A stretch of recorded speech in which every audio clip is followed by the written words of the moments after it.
Oke, assalamualaikum warahmatullahi wabarakatuh. Selamat berjumpa kembali dengan Bang Pai di channel yang berbahagia ini. Ya, sahabat-sahabat sekalian, ya, kali ini kita akan bicara tentang si raja kripto yang songong. Anak bocil, ya. Bolehlah ya dia diberi fasilitas yang oke, yang apalah, tentunya seperti itu ya. Sahabat-sahabat sekalian, cukup menarik ya apa yang beliau sampaikan tentang kripto ya, bagi orang-orang yang tentu ya yang mengharapkan tajir cepat ya. Tapi kalau Anda berpikir realistis ya, berpikir tentang yang namanya underlying daripada sebuah perusahaan, atau berpikir kritis tentang suatu yang namakan dengan underlying sebuah aset, ya tentu Anda akan berpikir bahwa kripto bukanlah satu yang tepat untuk meletakkan seluruh investasi Anda ya. Ada yang bilang kripto itu investasi, tapi saya mengatakan bahwa kripto itu adalah spekulan ya, sahabat-sahabat sekalian. Nah, dari mana kita mengetahui bahwa kripto itu spekulan ya? Kita tahu bahwa orang Jepang itu ya yang menemukan kripto itu siapa sih namanya, Nakamoto, taruhlah namanya seperti itu ya. Dijelaskan bahwa kripto itu ya dia yang menemukan, dia yang nambang ya, dan akhirnya kripto itu bisa dinikmati oleh orang semua seperti sekarang. Kurang lebih hampir 21 juta ya kripto ya yang dimainkan atau yang tersedia untuk persediaannya ya. Dan kita tahu juga bahwa koin kripto itu underlying-nya kita nggak tahu persis berapa emas dia ya, berapa emas dia, atau dia itu berapa nilai bakunya sebenarnya. Tapi intinya bahwa kripto itu digerakkan oleh sebuah hukum permintaan ya, dan itu biasa terjadi ya di market capital ya, bahwa sebuah harga itu digerakkan oleh hukum permintaan dan penawaran ya.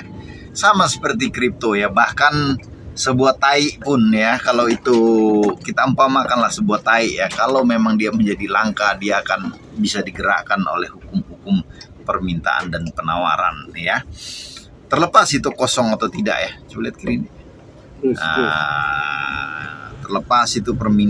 Terlepas itu suatu barang berharga atau tidak ya, semua barang ini pada dasarnya bisa digerakkan oleh hukum permintaan dan penawaran. Sahabat-sahabat sekalian ya, sekali lagi ya, ini sambil kita nambang duit, bukan nambang kripto ya, bahwa kripto itu tidak ada underlying-nya ya. Dan kita tahu juga ya bahwa diciptakan kripto itu sebenarnya mengikuti hukum permintaan dan mendobrak kemapanan daripada lembaga-lembaga keuangan, dan itu sangat bisa terjadi ya, sangat masuk akal bahwa harganya bisa akan melambung tinggi karena persediaannya itu tetap ya 21 juta sepanjang sampai saat diciptakan kripto. Sahabat-sahabat sekalian, beda ya dengan Lo Keng Hong ya, dia melihat suatu saham atau suatu emiten itu atau sebuah perusahaan itu yang nilai bakunya itu memang rendah. Kita perhatikanlah saham-saham yang diambil oleh Pak Lo itu kan rata-rata nilai bakunya itu berapa itu, 0,5 ya, dengan PER juga sangat rendah ya.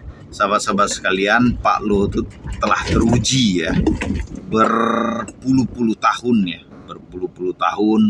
ya, bukan anak kemarin sore yang mengaku bakal lebih tajir daripada Pak Lo ya. Sahabat-sahabat sekalian, Sekali lagi ya, konten dan konteks Pak Lo bicara tentang tidur aja dapat uang itu kan dia bicara pada level-level atau konten dan konteksnya itu pada wonderful company. Jadi si Raja Kripto tuh kurang sekali literasinya ya, dia perlu belajar filsafat ya sehingga otaknya tuh bisa diluruskan sedikit ya. Jadi ketika seorang bicara itu jangan dilepaskan pada konteks dan kontennya sehingga Anda bisa memahami itu secara utuh ya. Anda bisa tidur ya, Anda bisa bayangkan BCA, Anda bisa bayangkan IPMG. Kalau orang dulu yang ngambil ya, tentu Anda bisa bayangkan ya kenaikannya dalam 20 tahun itu berapa persen ya. Saya rasa Raja Kripto bisa menghitung dengan baik ya. Tapi sekali lagi ya, orang jualan ludah ya akan banyak di dunia ini dan orang akan berpikir pragmatis itu akan banyak ya. Makanya kita lah yang harus pintar untuk memahami apa yang disampaikan orang. Orang bodoh itu akan selalu banyak. Orang ingin kaya itu akan selalu banyak. Keinginan-keinginan kita itu ya akan mudah untuk dimanfaatkan oleh orang, akan mudah diutilisasi oleh orang ya. Apapun tujuan kita, orang-orang akan mudah mengutilisasinya di dalam bahasa psikologi itu sehingga kita merasa mencapai apa yang kita inginkan. Berhati-hati dengan utilisasi belief system yang ada dalam diri kita, karena itu cara yang paling jitu untuk melakukan mind hack atau hack mind atau manipulasi pikiran. Thank you dari Bung Pais.